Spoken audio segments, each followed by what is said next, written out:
প্ৰলয়ংকৰী বানৰ যি বিভীষিকা উজনিৰ তিনিখনকৈ জিলাত যেনে এক পৰিস্থিতিৰ সৃষ্টি কৰিছে সেয়া অসমবাসীয়ে এই মুহূৰ্তত আচলতে অসমবাসী নতুনকৈ কোৱাৰ প্ৰয়োজন নাই। কিন্তু হঠাৎ পুনৰ বাঢ়িল জাঁজি নদী, আৰু জাঁজি নদী বাঢ়ি উঠাৰ লগে লগে উফণ্ডি উঠাৰ লগে লগে এই যিটো স্থানত এই মুহূৰ্তত উপস্থিত আছো, ইয়াত মৰিয়নি বিধানসভা সমষ্টিৰ বনাই অঞ্চলত উপস্থিত আছো।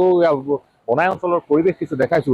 এই যিটো পথ, এইটো এটা পথত এই মুহূৰ্তত উপস্থিত আছো, আৰু এই পথটোৱে হৈছে বৃহত্তৰ যিটো অঞ্চল প্ৰায় 20-25খনকৈ গাঁৱৰ বহিৰ্জগতৰ লগত সংযোগ স্থাপনৰ এইটোৱে মাধ্যম। আৰু এই যিটো পথ এই মুহূৰ্তত সম্পূৰ্ণৰূপে ছিঙি পেলাইছে, আৰু ইতিমধ্যে আমি ভিডিঅ'ত দেখাই আছো কেনেকুৱা ধৰণৰ এক কোবাল ফুটে এই মুহূৰ্তত এই অঞ্চলটোত বা এই পথটোত আচলতে এক পৰিৱেশ সৃষ্টি কৰিছে। আৰু বিশেষকৈ যদি আমি দেখাওঁ, বহু অঞ্চলত এই যিটো পথ, মূল পথ, এইটো বনাই সংযোগী যিটো পথ, এই পথটো এই মুহূৰ্তত আচলতে ছিঙি পেলাইছে। আৰু ইয়াৰ দৃশ্য আমি দেখুৱাইছো কিমান ভয়াৱহ এই আচলতে বান। আৰু আচলতে এই যিবিলাক অঞ্চল, এই বান বিধ্বস্ত যিবিলাক অঞ্চল, এই বান বিধ্বস্ত অঞ্চলবিলাকত যেতিয়ালৈকে হয়তো নাহিব তেতিয়ালৈকে হয়তো আপুনি অনুমান কৰিব নোৱাৰিব। আৰু মই একাংশ বৰ্ণাঢ্য আচলতে তেখেতসকলৰ পৰা কিছু কথা জানিম। বৰদেউতা, মই কি ক'ব, আচলতে পানীটো প্ৰথমতে শুকাইছিল, আকৌ যিহেতু কালি বাঢ়িছে, এই মুহূৰ্তত কেনেকুৱা ধৰণৰ পৰিৱেশ? এই মুহূৰ্তত মানে বৰ্তমান অতিকে দুখৰ কথা, এই দুখৰ কথাটোকে কৈ ল'বলৈ বিচাৰিছোঁ। প্ৰথম কথা হ'ল কি, আমাৰ জাঁজিৰ মথাউৰি ছিগাৰ কথাটো আজিলৈকে এই মুহূৰ্তলৈকে চৰকাৰীভাৱে বাতৰিত আমাৰ বনাইত যে মথাউৰি এটা ছিগিছে তাৰ কোনো উমান নাই বা দেখিবলৈ পোৱা নগ'ল। আৰু এতিয়া আপোনালোকে চাওক, এই অঞ্চলটোৰ বনাইবাসী ৰাইজৰ কেনেকুৱা দুৰ্দশা হৈছে।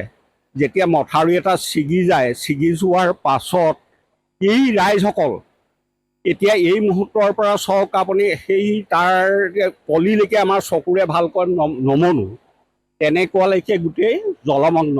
এই জলমগ্নৰ অৱস্থাত চৰকাৰৰ আজি বিধায়কে ৰাইজৰ লগত আছে, নাই বুলি ক'বলৈ যোৱা নাই, কিন্তু যেনেধৰণে যিখিনি ব্যৱস্থা আগৰ পৰা কৰিব লাগিছিল সেই ব্যৱস্থাখিনি কিন্তু কৰাৰ পৰা কিছু পলম হৈছে বুলিয়ে ভাবিছোঁ। আৰু চৰকাৰৰ চেষ্টাটো অক্ষুণ্ণ ৰাখিছে যদিও চৰকাৰে যিমানখিনি কৰিব লাগে পৰ্যাপ্ত হোৱা নাই। কালি আচলতে আমি যেতিয়া আছিলোঁ, কালি মন্ত্ৰী ডাঙৰীয়াও কালি আহিছে, পবিত্ৰ মাৰ্ঘেৰিটা ডাঙৰীয়া আহিছে, কামাখ্যা প্ৰসাদ দাস আহিছে, সাংসদ বিধায়কজনকো আমি পাইছোঁ। এই কথাখিনি কিন্তু অৱগত কৰা হৈছে। কিন্তু কথা হ'ল কি, কেনেকুৱা ধৰণৰ যিসকল বনাইতো এতিয়া পানীৰ মাজত আবদ্ধ হৈ আছে, তেখেতসকলক কেনেধৰণে আচলতে উদ্ধাৰ কৰা হৈছে? উদ্ধাৰ কৰাটো MCFৰ নাও দিছে, তাৰ পৰা উদ্ধাৰ কৰিছে। উদ্ধাৰ কৰিলে হ'লেও যিটো পৰ্যায়ত ৰেচন দিব লাগে সেই পৰ্যায়ত দিছে যদিও বহুত লোক ইয়াৰ পৰা বিৰত আছে। পৰ্যাপ্ত পৰিমাণৰ সেইখিনি হোৱা নাই। এতিয়াও বহু লোক পানীত আবদ্ধ হৈ ঘৰে ঘৰে হয়তো কোনোবা ঘৰ মানুহৰ অকল ভেটিটো ওলাই আছে।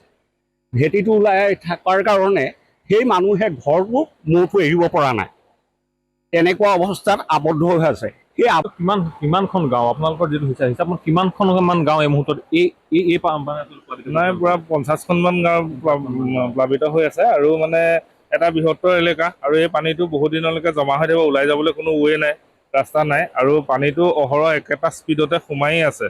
গতিকে মানে আমাৰ এই মানুহখিনি আজি 4-5 দিন হৈ গ'ল পানীটো হৈয়ে আছে। অলপ কমিছিলে আকৌ বাঢ়িলে, ৰাস্তা এয়া ছিগিলে আপোনালোকে দেখিছেই, মানে ৰোগী যাবলৈ কোনো ব্যৱস্থা নাই, মানে ওলাই যোৱা এটাই ৰাস্তা আমাৰ, আৰুতো ৰাস্তা নাই। গতিকে আমাৰ অকণমান অসুবিধা হৈছে। আৰু আমাৰ পিছফালৰ পৰাই যিহেতু মানে হাইৱেৰ পানীটো আহি পিনি পিছফালেও ৰাস্তা নাইকিয়া হৈ গৈছে, গতিকে যথেষ্ট অসুবিধাত মানুহখিনি আছে।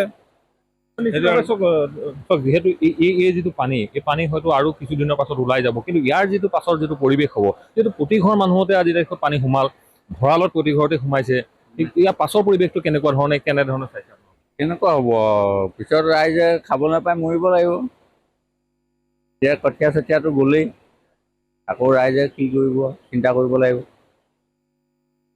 নিশ্চিতভাৱে চাওক, এয়া হৈছে বৰ্ণাঢ্যৰ আচলতে বেদনা, আৰু বেদনা নহয়, এক কথা ক'বলৈ গ'লে এখন বাস্তৱ ছবি। আৰু এই ছবি এই মুহূৰ্তত উজনি অসমৰ প্ৰায় 3খনকৈ জিলা, যোৰহাট, শিৱসাগৰ, চৰাইদেউ, এই তিনিখনকৈ জিলাত আচলতে এয়া আজি তাৰিখৰ এখন বাস্তৱ ছবি। আৰু আমি দেখুৱাইছোঁ যে এতিয়াও যিহেতু প্ৰথম অৱস্থাত বান কিছু কমিছিল আৰু যোৱাকালিৰ পৰা জাঁজি নদী পুনৰ উফন্দি উঠিছে। উফন্দি উঠাৰ লগে লগে বিভিন্ন প্ৰান্তত এই মুহূৰ্তত যদি আজি বনাই অঞ্চল কওক, ভগামুখ অঞ্চল কওক, জাঁজিমুখ অঞ্চল কওক, এই যিবোৰ অঞ্চল, এই নৈপৰীয়া অঞ্চলসমূহ এই মুহূৰ্তত পুনৰ আচলতে প্লাবিত হৈছে। প্লাবিত হোৱাৰ লগে লগে কেনে এটা ভয়াৱহ পৰিৱেশ হৈছে এই মুহূৰ্তত আমি দেখাইছোঁ। আৰু এই যিটো স্থান, মই কৈছোঁ যে এই যিটো স্থান, এই স্থানটোৱে হৈছে প্ৰায় 50-60খনকৈ গাঁৱৰ, বনাই ভগামুখ অঞ্চলকে আদি কৰি 40-50খনকৈ গাঁৱৰ একমাত্ৰ এইটো যোগাযোগৰ পথ। এইটো টিয়কৰ পৰা বনাই সংযোগী পথ, আৰু এই পথটো ইতিমধ্যে ছিঙি পেলাইছে বানে।